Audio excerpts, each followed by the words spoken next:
आपण जिंकू शकता. शिवखेरा मराठी ऑडिओबुक. आशावादी कोणाला म्हणावे?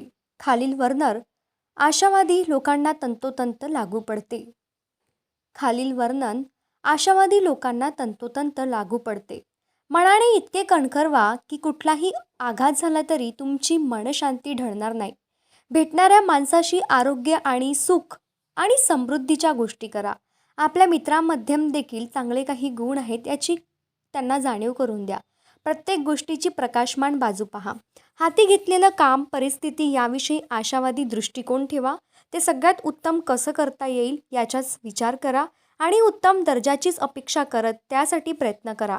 स्वतःच्या यशाविषयी तुम्ही जेवढे उत्सुक असता तेवढीच उत्सुकता दुसऱ्यांच्या यशाबाबतही दाखवा. भूतकाळातील चुका विसरून भविष्यातील यशाचा विचार करा. सर्वांचे स्वागत हसत मुखाने करा. स्वयं सुधारणेसाठी इतका वेळ द्या की इतरांवर टीका करण्यासाठीच वेळ उरणारच नाही. चिंता मनाला स्पर्शही करू शकणार नाही इतके मोठे बना आणि इतके उमद्या मनाचे व्हा की क्षुद्र संताप, राग, लोभ याचा वाराही तुमच्या मनाला लागणार नाही. पॉईंट नंबर 2, प्रत्येक काम त्वरित करण्याची सवय लावून घ्या. आपल्यापैकी प्रत्येकाचे काम आजचे उद्यावर टाकण्याची खोड असते आणि मी स्वतः याचा अनुभव घेतला आहे आणि त्यामुळे माझ्यावर पश्चातापाची पाळी आली आहे. काम उद्यावर टाकण्याच्या सवयीमुळे निगेटिव्हिटी वाढीस लागते. काम करून होणाऱ्या श्रमामुळे जेवढा थकवा येतो त्यापेक्षा जास्त टाळण्याच्या सवयीमुळे येतो.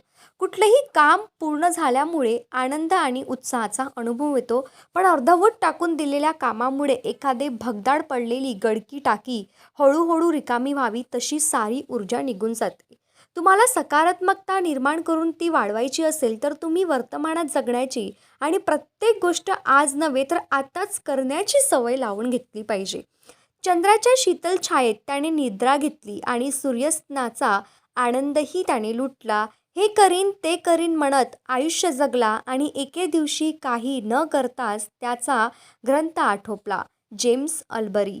मी मोठा झाल्यावर हे करीन ते करीन आणि सुख प्राप्त करीन असं म्हणणारा छोटा मुलगा सर्वांनी पाहिला असेल. मी मोठा झाल्यावर महाविद्यालयीन शिक्षण संपल्यावर सुखासाठी हे करीन ते करीन असा निश्चय तो पुन्हा करतो. शिक्षण संपल्यावर सुखासाठी हे करीन आणि सुख नोकरीमुळे प्राप्त होईल अशी त्याची समजूत असते. नोकरी मिळाल्यानंतर सुखाच्या शोधात तो लग्नही करतो. पुन्हा मुलांचे शिक्षण झाल्यावर सुखप्राप्तीची भाबडी आशा तो करतो. सुख प्राप्त न होताच तो निवृत्तही होतो आणि एक दिवस त्याच्या ध्यानात येतं की हा म्हणता म्हणता सारे आयुष्य त्याच्या चिमटीतून निसटून गेलंय. मी विचार करतोय, विश्लेषण करतोय असे मोठे मोठे शब्द वापरून काहीजण स्वतःची दिरंगाई लपवण्याचा प्रयत्न करत असतात. 6 महिने निघून गेले तरी त्यांचा विचार चालूच असतो, विश्लेषणही चालूच असते. विश्लेषणाच्या किंवा विचारांच्या अर्धांगवायूने आपण पछाडलेले आहोत ही गोष्ट मात्र त्यांना जाणवत नाही. असे लोक आयुष्यात कधीच यशस्वी होत नाही. दिरंगाई करणाऱ्यांचा आणखीन एक प्रकार असतो. ते नेहमी म्हणतात मी तयारी करतो आहे. 1 महिना जातो, 6 महिने त्यांची तयारी चालूच असते. सबबी सांगण्याचा रोग आपल्याला जडलेला आहे हे त्यांच्या लक्षातच येत नाही. ते सबबी सांगतच राहतात. आयुष्य म्हणजे रंगीत तालीम नव्हे. तुम्ही कुठल्याही तत्त्वज्ञानाचे अनुयायी आहात हे महत्त्वाचे नसते. आयुष्याच्या खेळात फटका मारण्याची संधी फक्त एकदाच मिळते आणि पणाला लावलेली गोष्ट तर फार मौल्यवान असते. भावी पिढ्यांचे भवितव्य आपण पणाला लावतो. आपल्या अस्तित्वाच्या तडकाविषयी काय म्हणता येईल? आपण या क्षणी इथे आहोत हे या प्रश्नाचे उत्तर होय. हा आताचा क्षण समजून घेऊन त्याचा पुरेपूर उपयोग करून वर्तमान सार्थ करणं महत्त्वाचं. याचा अर्थ भविष्यासाठी नियोजन करू नये असे नाही. भविष्यासाठी नियोजन तर अटळच असतं. वर्तमानाचा पुरेपूर उपयोग करणं म्हणजे अप्रत्यक्षरित्या अधिक चांगल्या भविष्याची तरतूद करणं नव्हे काय? सकारात्मक मानसिकतेसाठी चालढकल करण्याच्या सवयीचा त्याग करा आणि त्वरित कृती हा मंत्र लक्षात ठेवा. आयुष्यातील अत्यंत उद्वेगजनक उद्गार म्हणजे तसं घडू शकलं असतं, मी असं करायला हवं होतं, मी ते करू शकलो असतो, मी ते केलं असतं तर बरं झालं असतं. मी थोडा अधिक प्रयत्न केला असता तर किती छान झालं असतं. जे काम तुम्ही आज करू शकता ते उद्यावर टाकण्याची चूक करू नका. Benjamin Franklin. एक गोष्ट निश्चित, दिरंगाई करण्याचा कितीही मोह होत असला तरी यशस्वी व्यक्ती त्याच्या आहारी जात नाही. मी हे काम कधीतरी करीन असं म्हणणारा माणूस ते काम कधीच करू शकत नाही. काही लोक कामासाठी घरातून निघण्याआधीच सर्व काही आलबेल असेल, ट्रॅफिकचे सर्व हिरवे सिग्नल पडलेले असतील अशी अपेक्षा करतात. पण असं कधीच घडत नाही आणि सुरुवात करण्याआधीच अशीच माणसं अपयशी ठरतात. ही मोठी दुःखाची गोष्ट होय. म्हणून दिरंगाई करणे थांबवा. काम लांबणीवर टाकण्याची सवय आतापासून टाळा. पॉईंट नंबर 3, कृतज्ञ मनोवृत्तीची जोपासना करा. आयुष्यात जे मिळालं त्याचा विचार करा. अडचणींचा पाढा वाचू नका. आयुष्यातील छोट्या मोठ्या चांगल्या गोष्टींचा आनंद घेण्यासाठी वेळ काढा. एखादा माणूस अपघात किंवा आजारपणामुळे आंधळा किंवा अपंग बनतो आणि त्याला लाखो रुपयाची भरपाई मिळाली अशा कथा आपण ऐकतो.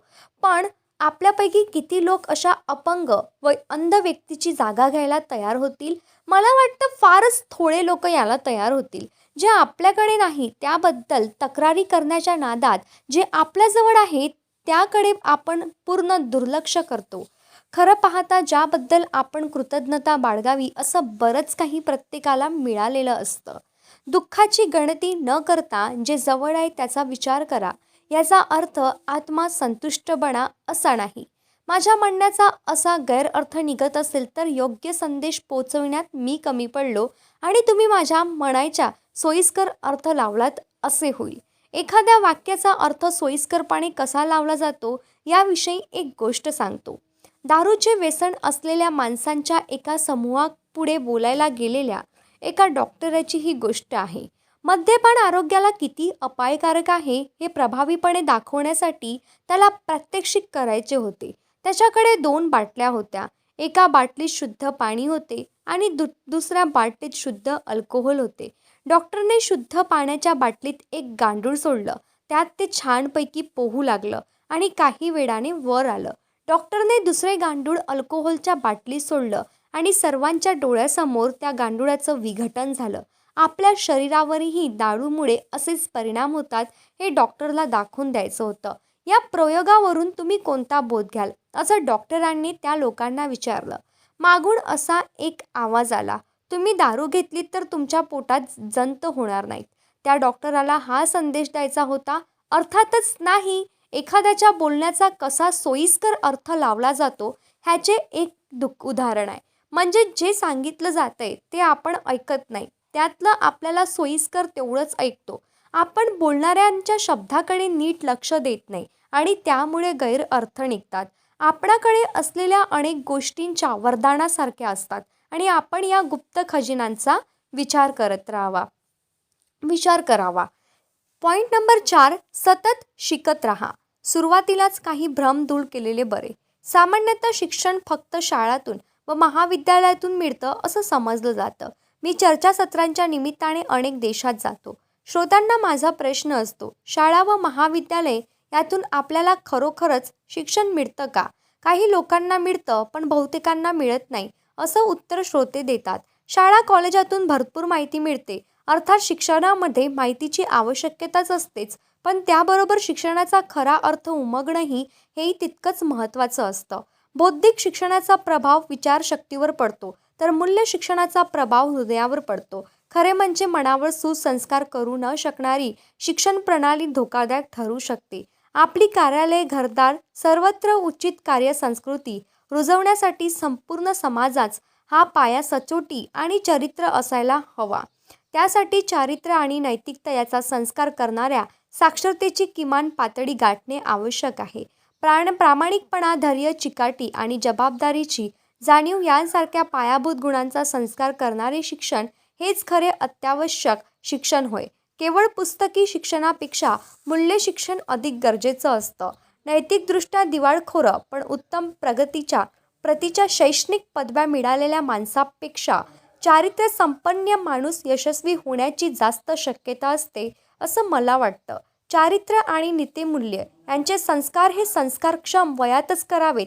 कारण यावेळी मुलाच्या मनाची पाटी कोरी असते. मूल्यहीन शिक्षण. खरं शिक्षण बुद्धी आणि भावना या दोन्ही घटकांना प्रशिक्षित करतं. एखाद्या अशिक्षित चोर मालगाडीतील माल चोरून नेईल, पण सुशिक्षित चोर कदाचित संपूर्ण लोहमार्गच हडप करू शकेल. सध्याची विद्यापीठे अतिकुशल पण असंस्कृत तरुणांचे तांडे निर्माण करत आहेत. कारण तरुणांच्या पुढे जीवनमूल्यांची चौकट ठेवली जात नाही.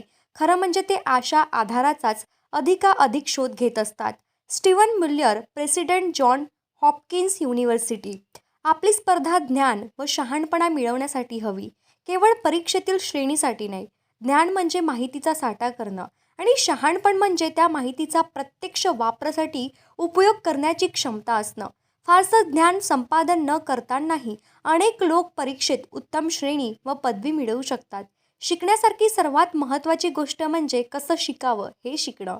खरी ज्ञानप्राप्ती आणि स्मरणशक्ती यामध्ये लोक गल्लत करतात. मनावर होणारे नीतिमूल्यरहित संस्कार हे संपूर्ण समाजासाठीच घातक ठरतात. शिक्षणाने निर्णय क्षमता येतेच असं नाही. रस्त्याच्या कडेला समोसे विकणारा एका माणसाची ही कथा आहे. तो निरक्षर होता आणि त्यामुळे वृत्तपत्रे वाचत नसे. तो बहिरा होता, त्यामुळे रेडिओवरचे कार्यक्रम ऐकत नसे आणि त्याचे डोळे कमकुवत होते, त्यामुळे टेलिव्हिजनही पाहत नसे.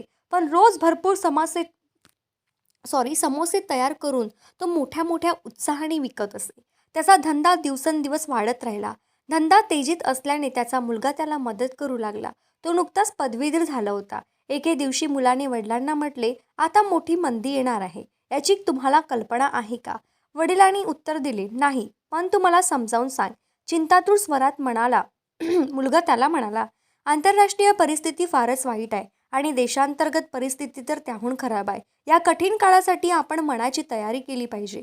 आपला मुलगा उच्च शिक्षित आहे, वर्तमानपत्र वाचतो आणि रेडिओ ऐकतो, सर्व तऱ्हेने ज्ञान मिळवतो, त्यामुळे त्याचा सल्ला योग्यच असणार असा विचार करून वडिलांनी दुसऱ्या दिवशीपासून समोसे बनविण्याचं प्रमाण कमी केलं. दुकानावरील पाटी काढून टाकली. हळूहळू त्याचे गिराईक कमी होऊ लागले, विक्री कमी होऊ लागली. तेव्हा मुलाला म्हणाला, तुझंच बरोबर होतं, खरंच हा मंदीचा काळ आहे. तू मला आधी सावध केलंस, हे फार छान झालं. या गोष्टीतून आपण कोणता बोध घ्यायचा? पुष्कळदा बुद्धिमत्ता आणि निर्णय क्षमता यामधील फरक आपल्याला लक्षात येत नाही. पॉईंट नंबर 2, एखादा माणूस बुद्धिमान आहे म्हणून त्याचे निर्णय योग्य ठरतीलच असं नाही. पॉईंट नंबर 3, सल्लागाराची निवड काळजीपूर्वक करा आणि त्यासाठी निर्णय क्षमतेचा पुरेपूर वापर करा. पॉईंट नंबर 4, औपचारिक शिक्षण असो वा नसो, कोणतीही व्यक्ती यशस्वी होऊ शकते. नव्हे तर नव्हे होतेच, मात्र त्यासाठी तिच्याकडे पुढील 5 गुण असायलाच हवे. चारित्री, बांधिलकी, दृढ विश्वास, विनम्रता आणि धैर्य. पॉईंट नंबर 5, अनेक व्यक्ती ज्ञान संपन्न असतात, पण खेदाची गोष्ट म्हणजे त्याच्या आयुष्यात अपयशी ठरलेल्या दिसतात. कोणतीही गोष्ट चटकन आत्मसात करणे हे बुद्धीचे लक्षण होय. क्षमता आत्मसात केल्याने ज्ञानाचे उपयोजन करण्याचे कौशल्य सक्षम असणं म्हणजे आत्मसात केलेल्या ज्ञानाचा प्रत्यक्ष वापर करण्याची इच्छा व क्षमता असणं. कुशल व्यक्तीला योग्य प्रकारे काम करण्यासाठी स्वीकारावा लागणारा दृष्टिकोन म्हणजे इच्छा. अनेक जण कुशल असूनही सक्षम ठरत नाही. योग्य दृष्टिकोनाअभावी क्षमता निरर्थक ठरते. कुठल्याही विद्यापीठाचं आणि प्रामाणिक कर्तव्य म्हणजे विद्यार्थ्याला केवळ धंदे शिक्षण देणं नव्हे तर खरं शहाणपण शिकवणं, केवळ तांत्रिक माहिती देणं नव्हे तर खरं चारित्र्य घडवणं. Winston Churchill. Okay. Next point आहे सुशिक्षित. सुशिक्षित कोणाला म्हणावं हे मी नेक्स्ट व्हिडिओमध्ये घेते. तोपर्यंत तुम्ही प्लीज माझ्यासोबत कनेक्ट राहा आणि तुम्हाला जर याचे आधीचे व्हिडिओ जर तुम्ही बघितले नसेल त्याची लिंक मी डिस्क्रिप्शन बॉक्समध्ये दिली. पूर्ण प्लेलिस्ट दिली आहे. सुरुवातीपासून तर आतापर्यंत मी कंटिन्यू रीडिंग करत आहे. ओके. मी बाकीचेही बुक्स अपलोड केलेले आहेत. The alchemist, the power of your subconscious mind, the secret, हे बुक तुम्ही ऐकू शकता. त्याची लिंकसुद्धा मी डिस्क्रिप्शन बॉक्समध्ये दिलेली आहे. सो तुम्हाला हा व्हिडिओ आवडला असेल तर प्लीज व्हिडिओला लाईक करा. तुम्हाला मला काही सूचना द्यायच्या असतील तर प्लीज तुम्ही कमेंट बॉक्समध्ये कळवू शकता. आणि सगळ्यात महत्त्वाचं म्हणजे नवीन असाल तर चॅनलला सबस्क्राईब करायला विसरू नका. धन्यवाद.